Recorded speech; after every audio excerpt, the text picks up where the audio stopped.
Efesios capítulo 6, verso 12. Efesios capítulo 6, verso 12. Nos dice aquí la palabra de Dios: porque no tenemos lucha contra carne y sangre, sino contra principados, contra potestades, contra los gobernadores de las tinieblas de este siglo, contra huestes espirituales de maldad en las regiones celestes. Continuamos, mi hermano, con la segunda parte del título: firmes contra las acechanzas del diablo. Firmes contra las acechanzas del diablo, y hoy vamos a ver la segunda parte. Ahora, cuando Dios creó al ser humano, estableció dentro del cuerpo de cada ser humano o de cada persona un mecanismo de defensa para combatir o para presentar defensa ante ciertos agentes patógenos, los cuales son organismos que nos pueden causar una enfermedad porque son virus o bacterias. Ahora, este sistema de defensa que el Señor estableció dentro de cada uno de nosotros se llama anticuerpos, los cuales operan por medio de dos respuestas dentro de nuestro cuerpo.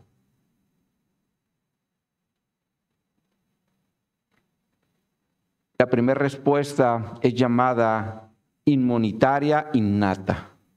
Inmunitaria innata. Esta es la primera respuesta que hay en nuestro cuerpo porque es una reacción rápida derivado a que las células inmunitarias innatas reconocen ciertas moléculas que se encuentran en los agentes patógenos, es decir, en los virus y las bacterias, y rápidamente comienzan a combatirlos para eliminarlos.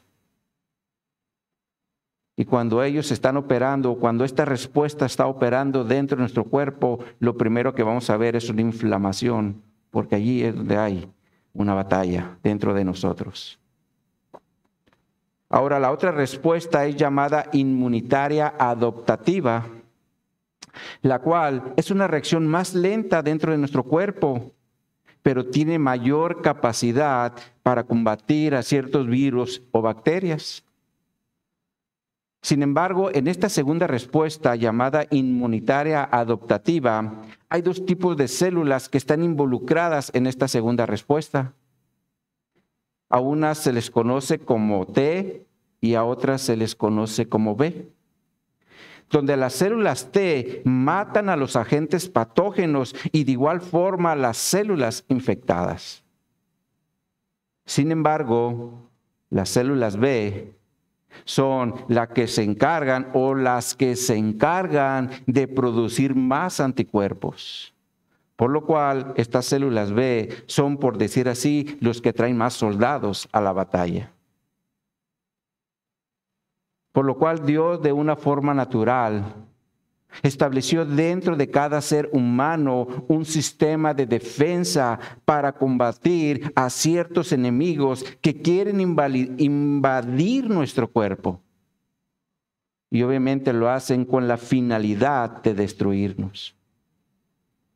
Ahora, en el área espiritual, el Señor también estableció un sistema de defensa para combatir a nuestros enemigos, los cuales, como lo vimos la semana pasada, son enemigos invisibles porque no los vemos. Sin embargo, estos enemigos siempre están presentes en nuestra vida. Y de igual forma, siempre van a estar buscando la forma de destruirnos, como pasa con los virus y las bacterias, los cuales, hablando de los virus y las bacterias, quieren enfermarnos y, si es posible, que lleguemos a la muerte. Y lo mismo pasa en el área espiritual del hombre.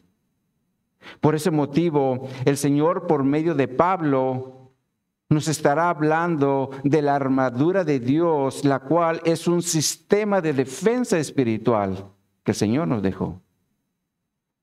Sin embargo, antes de entrar a la armadura de Dios, dediquemos esta enseñanza a reconocer quiénes son realmente nuestros enemigos en esta guerra espiritual que día a día vamos a estar enfrentando. Ahora Pablo dice en nuestro texto base, porque no tenemos lucha contra carne y sangre.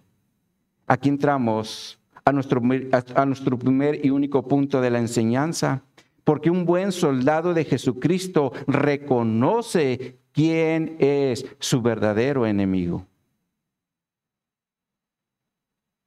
Ahora, de acuerdo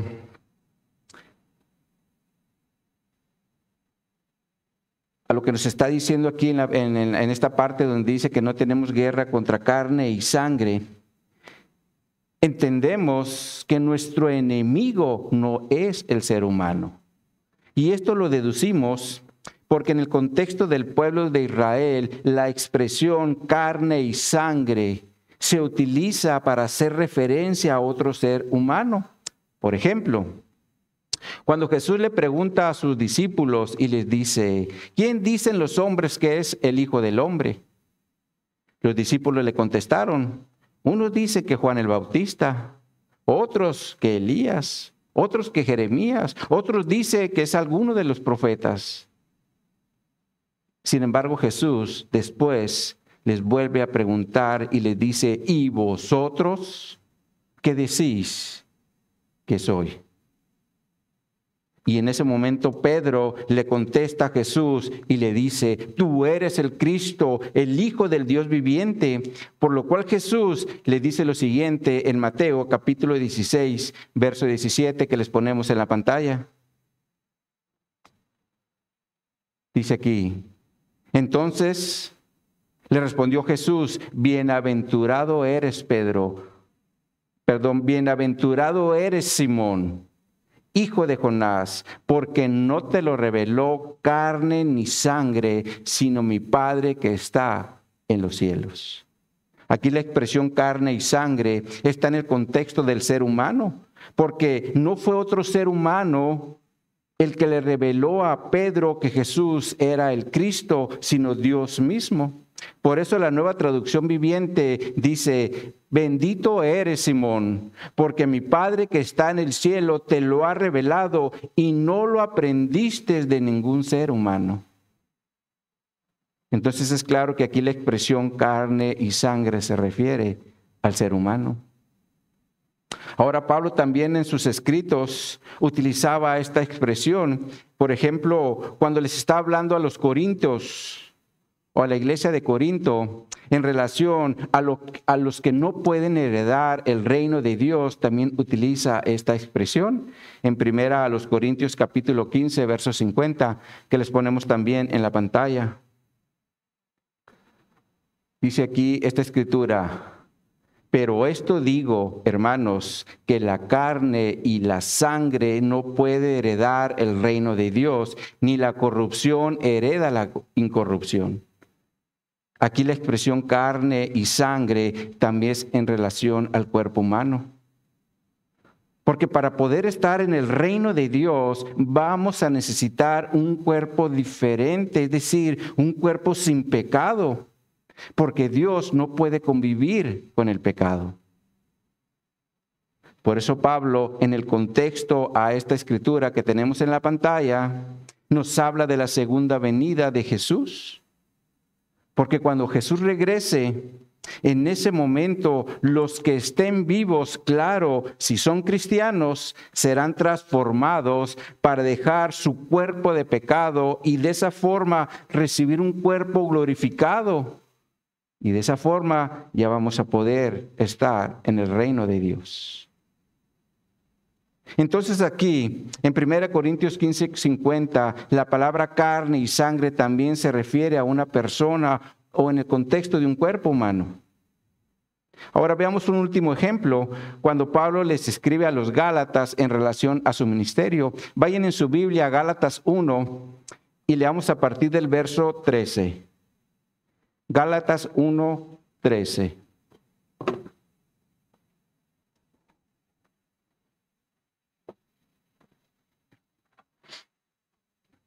Gálatas capítulo 1, verso 13 en adelante nos dice: porque ya habéis oído acerca de mi conducta en otro tiempo en el judaísmo, que perseguía sobremanera a la iglesia de Dios y la asolaba.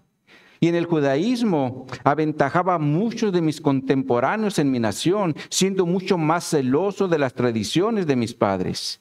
Pero cuando agradó a Dios, que me apartó desde el vientre de mi madre y me llamó por su gracia, revelar a su Hijo en mí para que yo le predicase entre los gentiles, y luego viene la expresión: no consulté enseguida carne y sangre, ni subí a Jerusalén a los que eran apóstoles antes que yo, sino que fui a Arabia y me volví de nuevo a Damasco. Ahora, cuando Pablo aquí dice, no consulté enseguida carne y sangre, se refiere a los otros apóstoles, los cuales eran antes que él, porque recordemos que Pablo dice que él entró al apostolado como un abortivo. Entonces los otros apóstoles ya estaban antes de él. Sin embargo, el punto aquí es que la expresión carne y sangre también se utiliza para describir a otro ser humano. Y por lo tanto, cuando Pablo dice en el texto base, no tenemos lucha contra carne ni sangre, se está refiriendo a que nuestra lucha espiritual no es contra otro ser humano, como por ejemplo el esposo, la esposa, los hijos, los compañeros de trabajo, los vecinos o incluso los hermanos de la iglesia.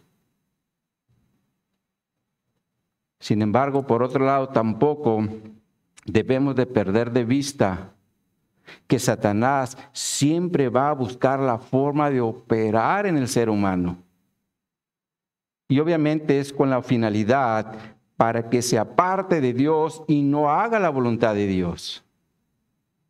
Como pasó con Pedro, que miramos la semana pasada, que quiso impedir que Jesús fuera a hacer la obra que el Señor le había mandado.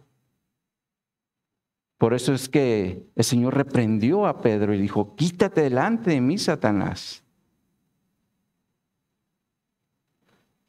Sin embargo, mis hermanos, el día de hoy, aunque no lo creamos, Satanás sigue operando en la iglesia por medio de engaños.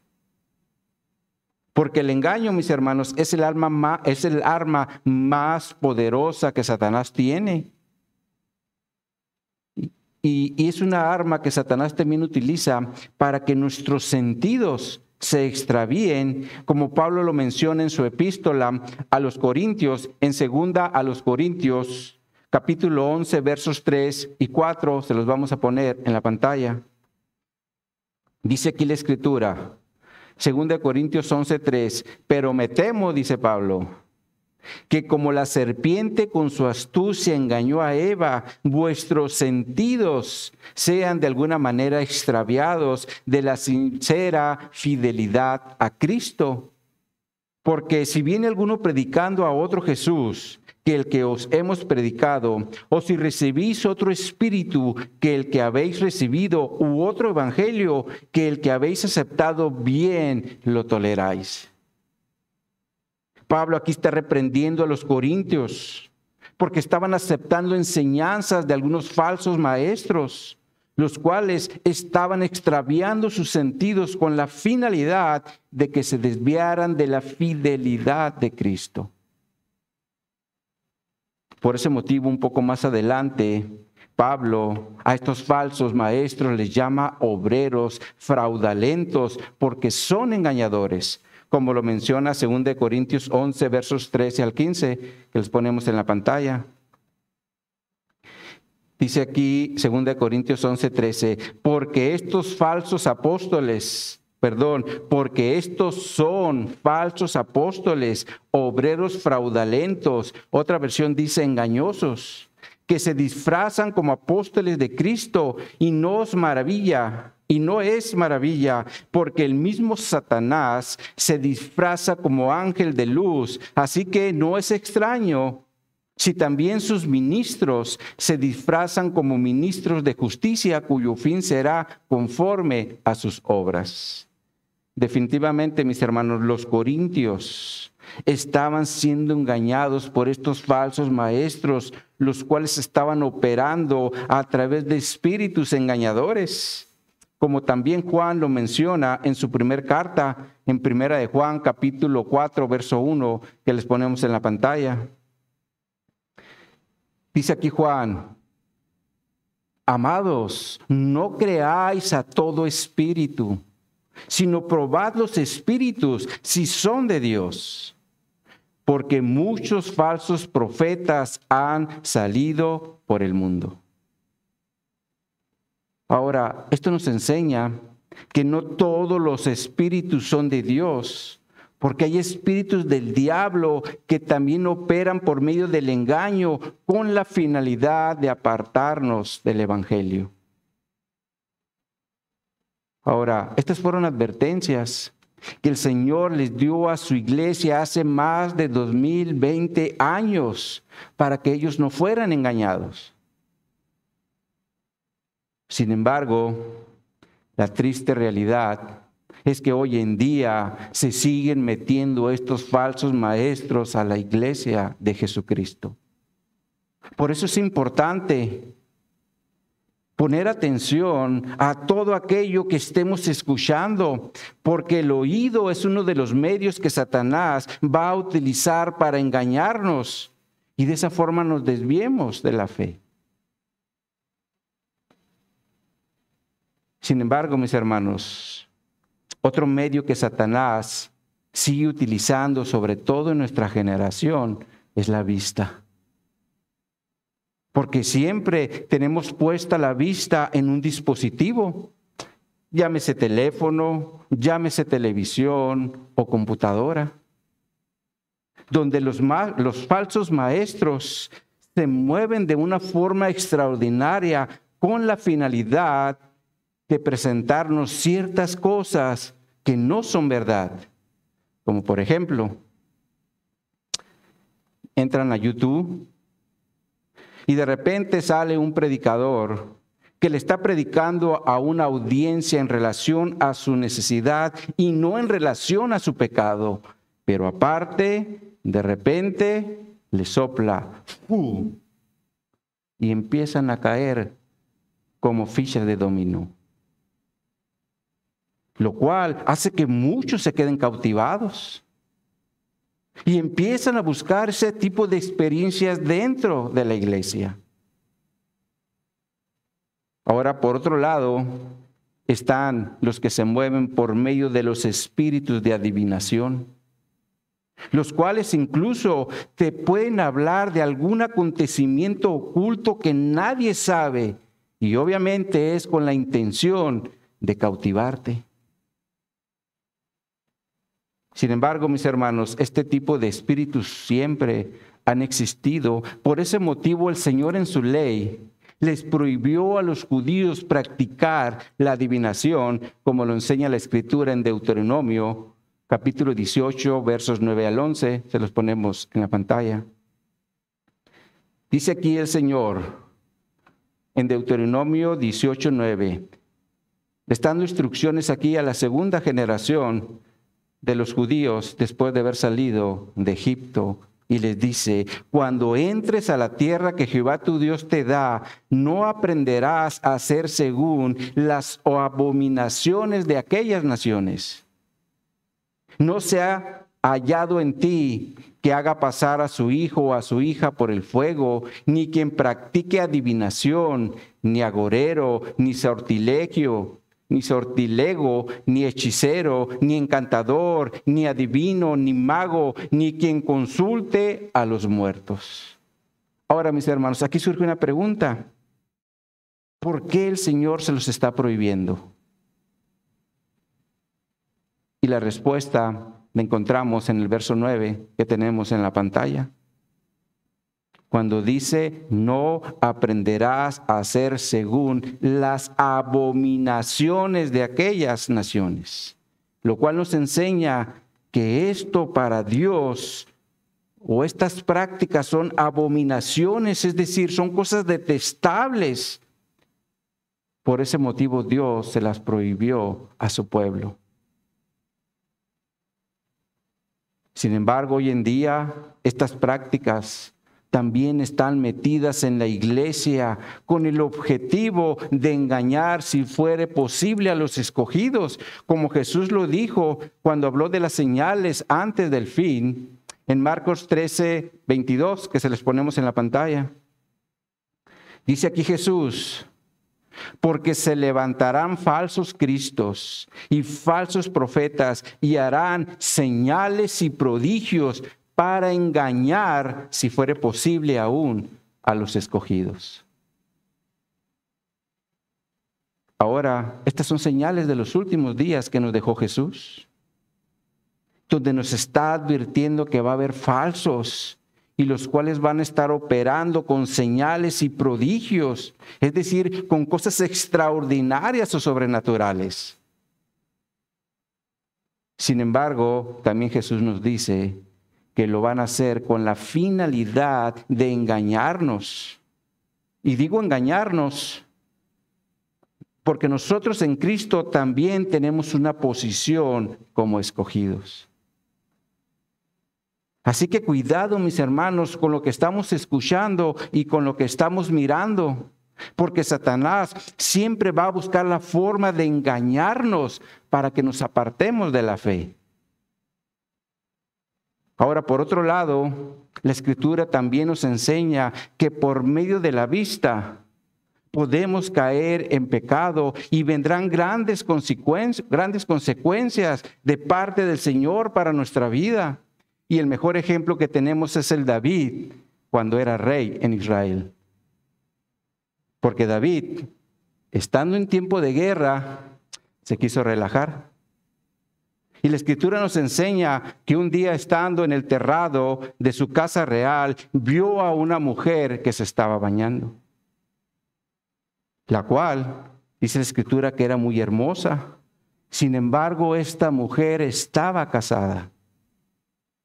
Pero como David tenía poder y autoridad, la mandó traer al palacio y tuvo relaciones sexuales con ella y por lo tanto cometió adulterio. Sin embargo, el pecado no terminó ahí. Porque esta mujer, como tenía un esposo, buscó estrategias para mandarlo a la guerra y muriera. La Escritura dice que esta mujer se llama Betsabé. Y obviamente quiso mandar a este hombre, el esposo de Betsabé, a la guerra para que muriera y él quedarse con ella. Sin embargo, mis hermanos, Dios lo disciplinó y le quitó al hijo que había surgido de esa relación. Este es un ejemplo que tenemos en la Escritura para que cuidemos nuestros ojos y no andemos viendo a otras mujeres, sobre todo si están casadas. Porque Satanás puede operar por medio de lo que miramos para que hagamos lo indebido, como pasó con David, y pequemos contra Dios.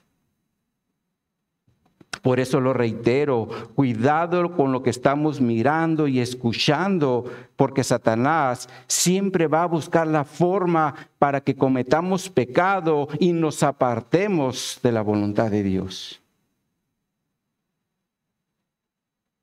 Sin embargo, mis hermanos, también es importante entender que nuestro enemigo no es el ser humano directamente, sino lo que se mueve atrás de cada ser humano por medio de principados, potestades, gobernadores de las tinieblas y huestes espirituales de maldad, como lo menciona Pablo en el texto base. Estos, mis hermanos, son realmente nuestros enemigos, los cuales en todo momento estarán buscando la forma para que nos alejemos de la fe. Por lo tanto, si tu esposa, si tu esposo, si tus hijos, tus compañeros de trabajo, los hermanos de la iglesia están operando de una forma que no agrada a Dios, hay dos cosas que debemos considerar. La primera es, si ellos son cristianos,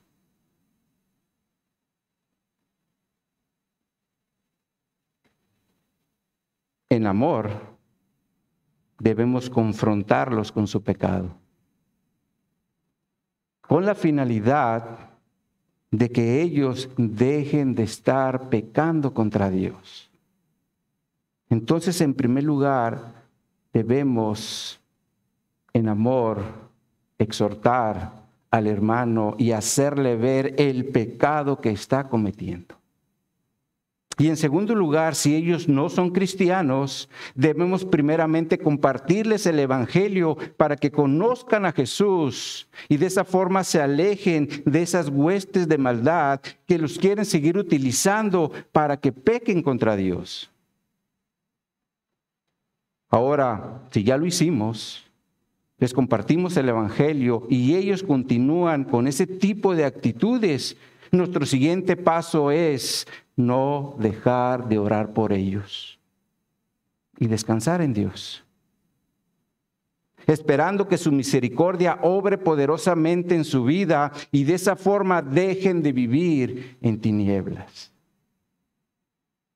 Porque en las tinieblas es donde realmente se mueven nuestros enemigos espirituales, los cuales Pablo empieza a enumerar en el texto base, cuando dice, porque no tenemos lucha contra carne y sangre, sino contra principados, potestades, gobernadores de las tinieblas de este siglo y huestes espirituales de maldad en las regiones celestes. Estos, mis hermanos, son realmente nuestros enemigos en esta guerra espiritual que nos encontramos. Sin embargo, estos enemigos operan en lo invisible porque no los vemos, pero son una realidad en el mundo. Por ese motivo el Señor nos habla de ellos por medio de Pablo.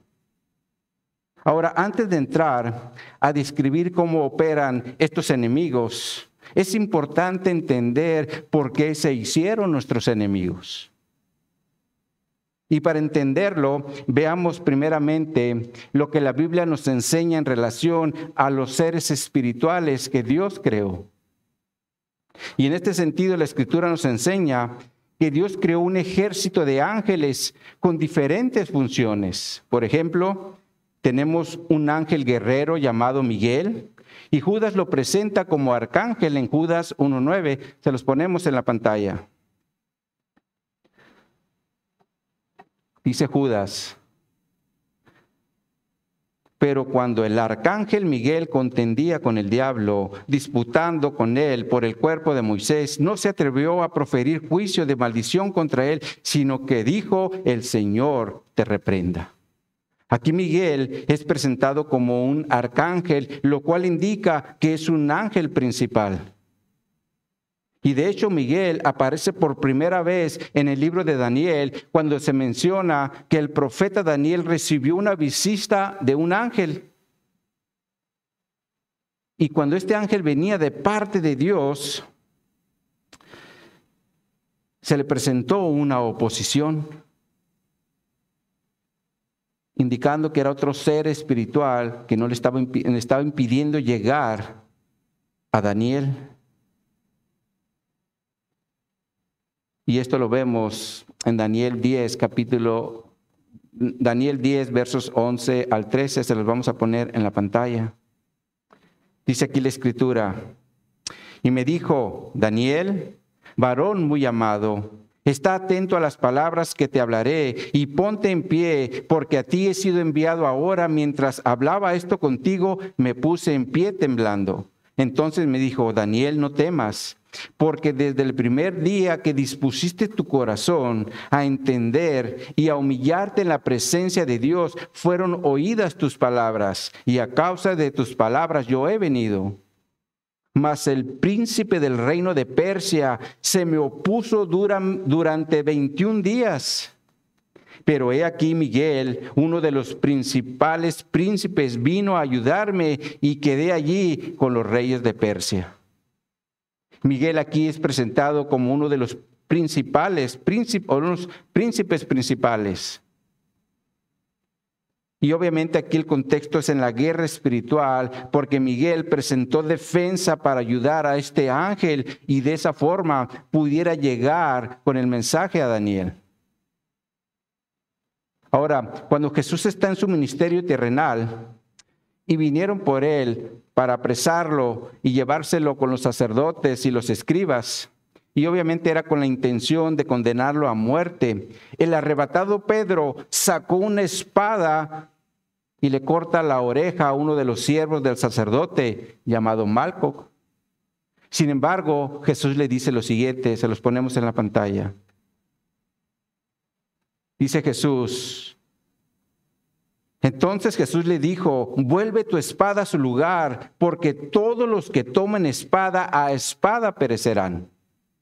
¿Acaso piensas que no puedo ahora orar a mi Padre y que Él no me daría más de 12 legiones de ángeles? Aquí Jesús está hablando en el contexto de la protección que el Padre le puede brindar si Él se lo pedía. Sin embargo, Jesús no lo hizo porque Él tenía que cumplir un propósito, y este era ir a la cruz. Sin embargo, Jesús aquí menciona 12 legiones de ángeles. Y de acuerdo a lo que en ese momento se entendía, una legión era una referencia a una fuerza militar romana, la cual estaba constituida aproximadamente por 6,000 hombres a pie y 700 soldados de caballería. Por lo cual Jesús le está diciendo a Pedro, ¿acaso no puede enviar mi Padre, si yo se lo pido, 80,000 ángeles para darme protección? Esto nos enseña que Dios tiene muchos ángeles para presentar defensa y dar protección cuando se ocupe. Ahora, por otro lado, la Biblia también nos habla de ángeles mensajeros como Gabriel, el cual visitó al profeta Daniel para enseñarle lo relacionado a una visión que había tenido, como lo enseña la Escritura en Daniel capítulo 8, versos 15 al 17, que les ponemos en la pantalla. Dice aquí la Escritura: y aconteció que mientras yo, Daniel, consideraba la visión y procuraba comprenderla, he aquí se puso delante de mí uno con apariencia de hombre, y oí una voz del hombre entre las riberas de Ulai que gritó y dijo: Gabriel, enseña a este la visión. Vino luego cerca de donde yo estaba, y con su venida me asombré. Y me postré sobre su rostro, pero él me dijo: entiende, hijo de hombre, porque la visión es para el tiempo del fin. Ahora, aquí Daniel fue instruido por el ángel Gabriel en relación a una visión que él no entendía. Sin embargo, este mismo ángel fue el que visitó a María para comunicarle que sería la madre de Jesús, como lo enseña la Escritura en Lucas. Pero veamos ahora juntos esa Escritura. Lucas 1, versos 26 en adelante, donde el médico Lucas nos está hablando de estos acontecimientos que se registraron en el primer siglo. Dice aquí la Escritura en Lucas 1:26. Al 6º mes, el ángel Gabriel fue enviado por Dios a una ciudad de Galilea llamada Nazaret, a una virgen desposada con un varón que se llamaba José, de la casa de David, y el nombre de la virgen era María. Y entrando el ángel en donde ella estaba, dijo: salve, muy favorecida, el Señor esté contigo, bendita tú entre las mujeres. Mas ella, cuando le vio, se turbó por sus palabras y pensaba: ¿qué salutación sería esta? Es decir, ¿qué saludo? Entonces el ángel le dijo: María, no temas, porque has hallado gracia delante de Dios, y ahora concebirás en tu vientre y darás luz un hijo, y llamarás su nombre Jesús. Este será grande y será llamado Hijo del Altísimo, y el Señor Dios le dará el trono de David su padre, y reinará sobre la casa de Jacob para siempre, y su reino no tendrá fin. Entonces el ángel Gabriel fue el que le dio la noticia a María de que sería madre de Jesús, es decir, del Mesías prometido. Y por lo tanto Gabriel es presentado como un mensajero para informar algo de parte de Dios. Ahora, la Biblia también nos habla de ángeles que están al servicio en la presencia de Dios, solo que estos ángeles son llamados serafines, como lo menciona el profeta Isaías en Isaías 6, en los primeros 3 versos, se los ponemos en la pantalla. Dice aquí, en el año que murió el rey Usías, vi yo al Señor sentado sobre un trono alto y sublime, y sus faldas llenaban el templo. Por encima de él había serafines. Cada uno tenía 6 alas, con 2 cubrían su rostro, con 2 cubrían sus pies, y con 2 volaban, y el uno al otro daba voces diciendo, Santo, Santo, Santo, Jehová de los ejércitos, toda la tierra está llena de su gloria. Entonces los serafines son los que están en la presencia de Dios, exaltando su santidad, porque nuestro Dios es 3 veces santo. Ahora también están los querubines, los cuales son mencionados como guardianes. Sobre todo al inicio se menciona como guardianes del libro de la vida en Génesis 3, versos 22 al 24. Se los ponemos en la pantalla. Dice aquí la Escritura, y dijo Jehová Dios, he aquí el hombre es como uno de nosotros. Obviamente está en el contexto de la caída, cuando ellos ya habían pecado contra Dios. Y le dice, he aquí el hombre es como uno de nosotros, sabiendo el bien y el mal. Ahora pues, que no alarguen su mano y tomen también del árbol de la vida y coma y viva para siempre. Y lo sacó Jehová del huerto del Edén para que labrasen la tierra de que fue formado. Echó pues fuera al hombre y puso al oriente del huerto del Edén querubines y una espada encendida que se revolvía por todos lados para guardar el camino del árbol de la vida.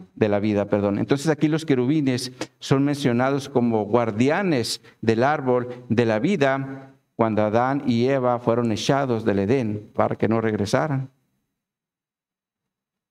Ahora, por otro lado, la Escritura también nos enseña que Dios le ordenó a Moisés poner 2 querubines en el propiciatorio, como lo enseña la Escritura en Éxodo 25, versos 18 al 20, se los ponemos en la pantalla. Dice aquí la Escritura, harás también 2 querubines de oro, labrados a martillo, los harás a los 2 extremos del propiciatorio. Harás pues un querubín en un extremo y en un querubín en el otro extremo. De una pieza con el propiciatorio hará los querubines en sus 2 extremos. Y los querubines extenderán por encima las alas, cubriendo con las alas el propiciatorio, sus rostros el uno enfrente al otro, mirando al propiciatorio, los rostros de los querubines. Ahora, aquí la idea de estos 2 querubines es la protección del trono de Dios. Sin embargo, la Escritura también nos habla de una multitud de ángeles que alaban al Señor. Y un ejemplo de esto lo vimos cuando Jesús nació. Cuando narra Lucas que estaban unos pastores en la noche y se les aparece un ángel.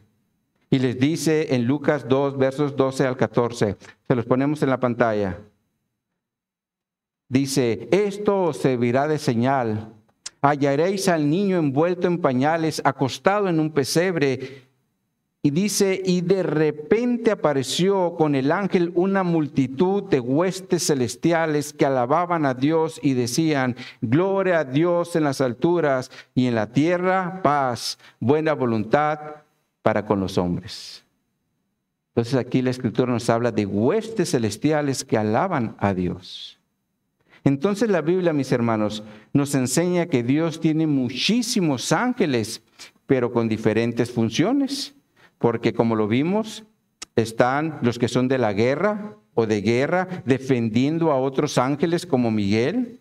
Están los que son mensajeros como Gabriel. Están los que están exaltando la santidad de Dios en su presencia, como son los serafines.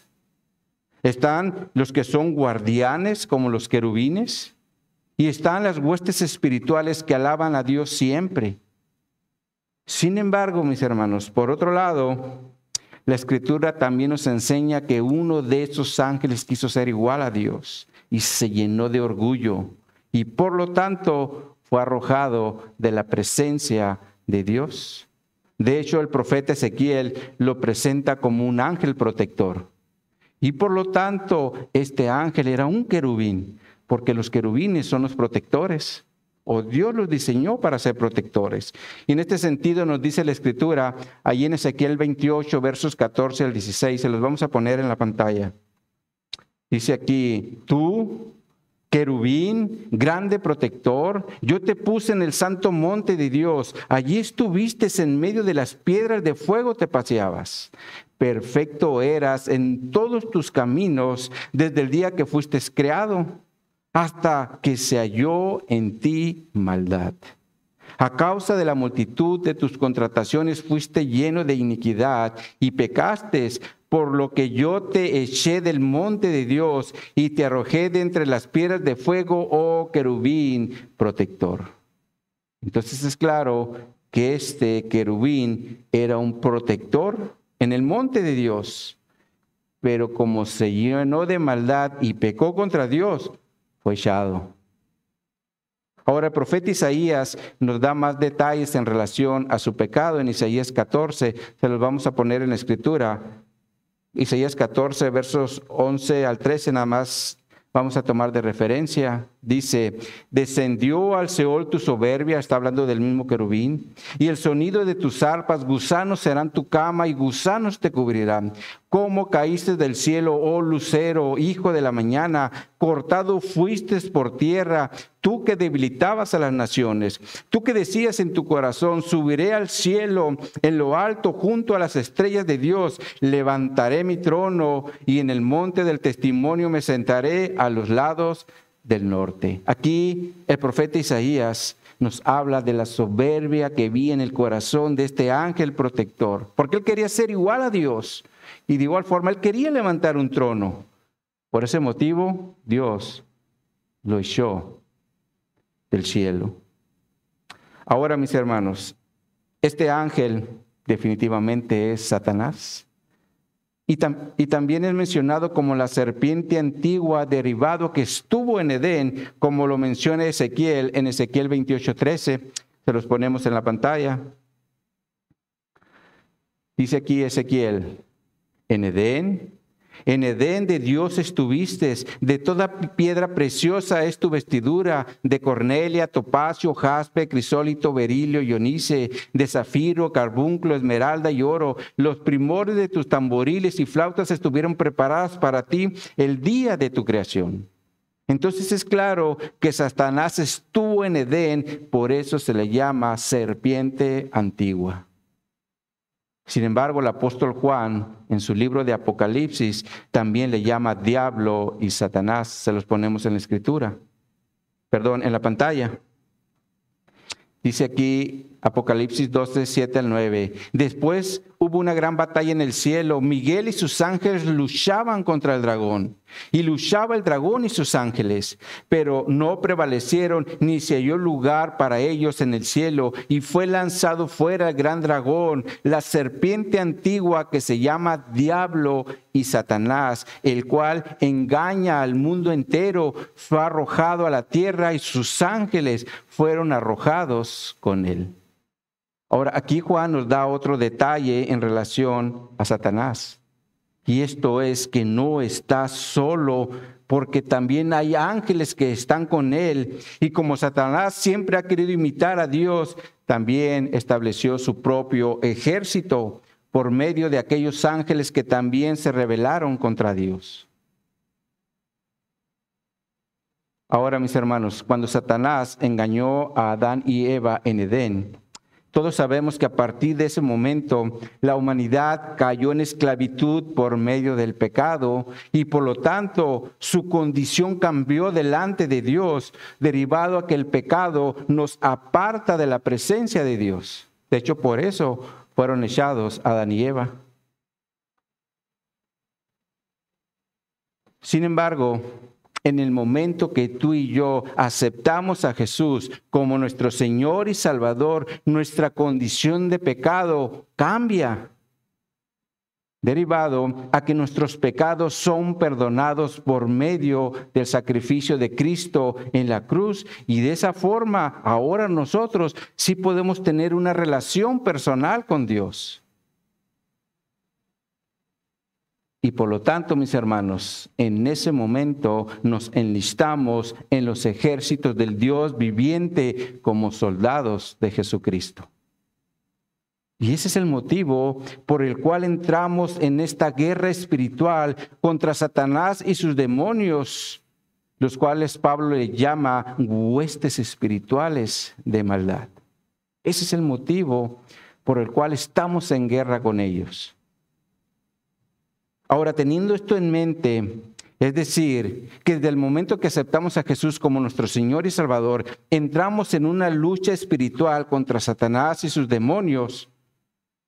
Ahora sí veamos cómo operan estos enemigos espirituales. Y lo primero que Pablo nos menciona son los principados.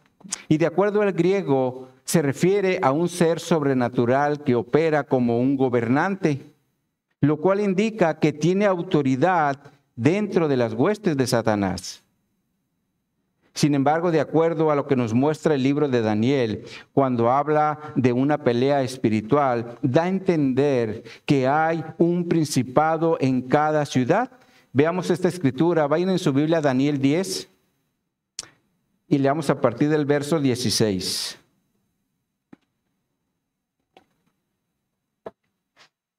Daniel 10, 16.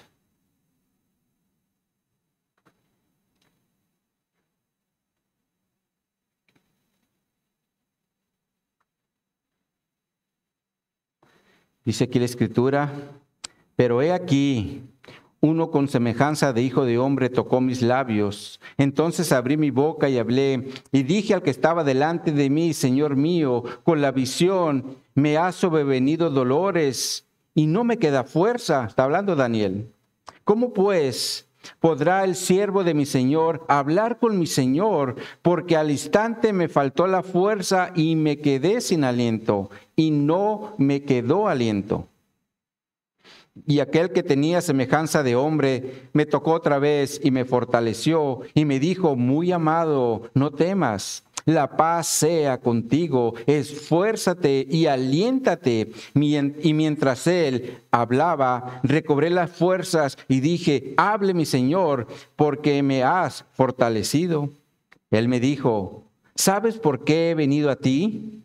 Pues ahora tengo que volver para pelear contra el príncipe de Persia, y al terminar con él, el príncipe de Grecia vendrá. Pero yo te declararé lo que está escrito en el libro de la verdad, y ninguno me ayuda contra ellos, sino Miguel, vuestro príncipe. Entonces, cuando aquí la escritura menciona que hay un príncipe de Persia y hay otro en Grecia, nos da a entender que hay principados en cada ciudad para hacernos la guerra espiritual. Entonces es como si Mexicali tiene su propio principado, Tijuana tiene su propio principado, San Luis tiene su propio principado, y cada ciudad del mundo tiene también su propio principado de parte de Satanás para hacerle la guerra a los hijos de Dios. Por lo cual, mis hermanos, si alguno de los gobernantes de esta tierra está operando en contra de la voluntad de Dios, debemos entender que está siendo utilizado por Satanás para que haga la voluntad del diablo y no la de Dios. Ahora, nuestro segundo enemigo que Pablo menciona son las potestades. Y de acuerdo al griego, se refiere a una persona que tiene control administrativo. Ahora, si lo aplicamos a lo espiritual, podría ser un demonio que se encarga de llevar un control administrativo de cada ciudad para llevar un registro de las altas y de las bajas. Y de esa forma Satanás vea cómo sigue su dominio o su imperio. Porque cada vez que una persona se convierte a Cristo, es una baja para ellos. Pero si la persona niega a Jesús, es una alta para ellos. Y por lo tanto, esa puede ser una persona que puede ser utilizada para los fines de Satanás. Es decir, los que niegan a Jesús, los que son altas delante de su dominio. Ahora nuestro ser enemigo es llamado gobernantes de las tinieblas de este siglo. Y de acuerdo al griego, se refiere a una persona con autoridad, pero con mucha influencia. Y por lo tanto, mis hermanos, son demonios que Satanás está utilizando para influir en la humanidad y de esa forma anden en tinieblas. Y el mejor ejemplo que tenemos lo acabamos de ver la semana pasada, porque un joven de tan solo 18 años entró a una escuela armado y mató a 19 niños entre 8 y 11 años y a 2 profesores, o profesoras más bien, eran mujeres. Y según las noticias, este joven antes de llegar a la escuela, en su casa le disparó a su abuela en la boca. Ahora la pregunta aquí es, ¿qué fue lo que impulsó o motivó a este joven para cometer este crimen? Definitivamente tuvo que ser algo que influyó muy fuertemente en él para que lo hiciera. Y los gobernadores de las tinieblas, eso es lo que están haciendo para influir en nuestros jóvenes, para que hagan el mal. Y no nomás en los jóvenes, en todos. De hecho, en una ocasión hablando con un amigo, él en ese problema, tengo mucho que no lo he visto, pero él era drogadicto. Y en una ocasión él me comentó, y se me hace que ya lo he mencionado, que al llegar a su casa empezó una voz a decirle, a que no te ahorcas, a que no te ahorcas. Y él dice, si yo quiero me ahorco, pero no quiero, y a que no te ahorcas, y a que no. Y así estuvo, y hasta un momento que lo convenció. Esa voz lo convenció, influyó en él. ¿Y saben lo que hizo? Terminó ahorcándose. Pero para su buena vida, por decirlo así, en ese momento, cuando él estaba ahí ya tambaleando, quedándose sin oxígeno, va entrando uno de sus hermanos y lo ve colgado. Inmediatamente lo agarró y lo subió para poderlo descolgar. Pero así es como operan los gobernadores de las tinieblas, porque están buscando la forma de influir para que hagamos cosas en contra de la voluntad de Dios. Y el suicidio es algo en contra de la voluntad de Dios. Ahora el último enemigo que Pablo menciona son las huestes espirituales de maldad, las cuales operan en el cielo. Estos son, por decir así, la tropa del ejército de Satanás que está operando en los cielos, porque recordemos que Satanás no es omnipresente, es decir, Satanás no puede estar en todas partes al mismo tiempo. Pero él opera por medio de sus soldados que se mueven desde los cielos para estarnos haciendo la guerra todos los días. Por ese motivo,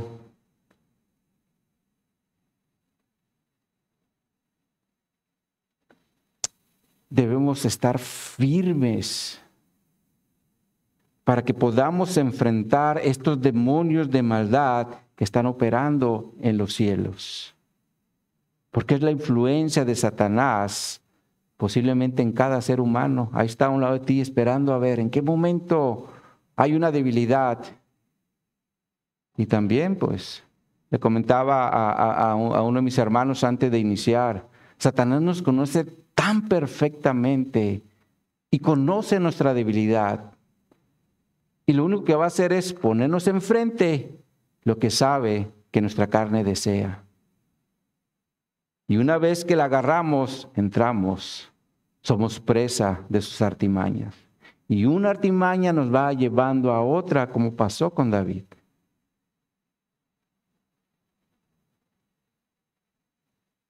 Por eso es que nosotros, como soldados de Jesucristo, siempre debemos estar firmes. Solo que para estar firmes es importante que nosotros tomemos o agarremos la armadura de Dios, como Pablo lo empieza a decir a partir del verso 13. Sin embargo, esta parte la vamos a dejar para la próxima enseñanza. aquí lo importante es identificar quiénes son realmente nuestros enemigos y cómo operan. Porque a veces puede ser que nuestro esposo está operando de una forma, pero hay algo que está influenciando en él atrás para inducirlo para hacer cosas que van en contra de la voluntad de Dios. Entonces, como conclusión a lo que miramos el día de hoy, salgamos de este lugar, tener presente que la verdadera lucha no es contra el ser humano, sino contra todo aquello que se mueve atrás de cada ser humano por medio de principados, potestades, gobernadores de las tinieblas y huestes espirituales de maldad en los cielos, los cuales realmente son nuestros verdaderos enemigos que estaremos enfrentando todos los días, porque Satanás no quiere que hagamos la voluntad de Dios, sino que andemos en rebeldía, como él siempre lo ha estado. Y esto, mis hermanos, es algo que no agrada a Dios. Por eso debemos de tener mucho cuidado para no ser instrumentos de Satanás, sino que aprendamos a ser buenos soldados de Jesucristo, fieles y puestos los ojos en Jesús. Amén, mis hermanos. Vamos a orar. Oh, mi Dios, definitivamente estamos en una gran guerra espiritual y tenemos que estar atentos porque el enemigo también tiene sus huestes de maldad que está utilizando para que nosotros no sigamos adelante, que cometamos errores en contra de la voluntad de Dios. Sin embargo, la realidad es que no estamos solos, porque tú nos has dado tu Espíritu Santo para que podamos identificar esas acechanzas, para que podamos identificar cuando un falso maestro viene y nos da una enseñanza de acuerdo a lo que tú, Señor, prohibiste en tu palabra, como es la adivinación. Gracias, Señor, porque tú siempre nos has dado recursos. Y yo sé que de alguna forma, así como el demonio tiene sus huestes para estar día a día, tú también tienes una legión de ángeles que en el momento que tú lo consideres nos das protección. Porque nos amas, porque nos quieres. Pero yo te pido, Señor, que como iglesia nos ayudes a entender que no debemos jugar con el pecado. Porque el pecado es una de las armas más poderosas que Satanás va a utilizar por medio del engaño. Porque Él no quiere que tú y yo sigamos firmes, que tú y yo sigamos siendo sus enemigos. Porque Él sabe que Él está vencido y nosotros en Cristo ya somos más que vencedores. Pero ayúdanos, Señor, a entender que es una guerra real, que es una guerra contra esas huestes que están intentando día a día hacernos caer.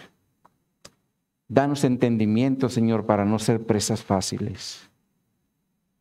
Ayúdanos a estar siempre metidos en tu palabra, buscando, Señor, buscando tu dirección. Porque si no nos metemos a tu palabra, Satanás va a utilizar los medios donde tengamos nuestros ojos, donde tengamos nuestra vista, para influenciarnos y hagamos lo incorrecto. Oh Señor, gracias por tu palabra. Gracias por tu Espíritu Santo, Señor. Y gracias por los hombres que has utilizado a través de los siglos, incluso desde que iniciaste tu iglesia, para darnos entendimiento y darnos también estas advertencias. Porque definitivamente a nosotros ya nos ha tocado estar en una generación donde los días cada vez están más paralelos a lo que tú dijiste, Jesús. Días como los días de Noé. Estamos viviendo esos días. La depravación cada vez está más en aumento. Pero eso nos indica que tu regreso está pronto.